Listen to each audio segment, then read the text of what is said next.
Po yan, narito muna ang balita mula sa ibayong dagat, negosasyon para sa isang bilateral trade deal na kumpleto na ng United Arab Emirates at ng Ukraine. Mula sa Radyo Pilipinas World Service, narito ang report ni J.R. Revalo. Radyo Pilipinas Report.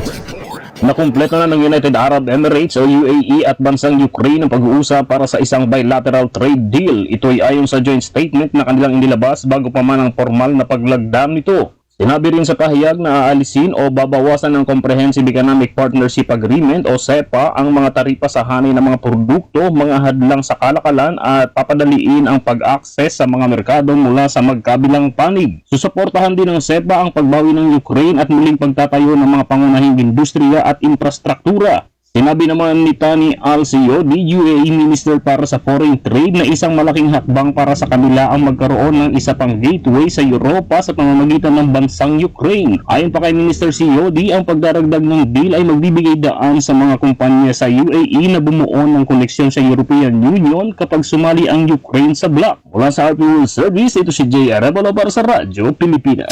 Radyo Pilipinas News Nationwide.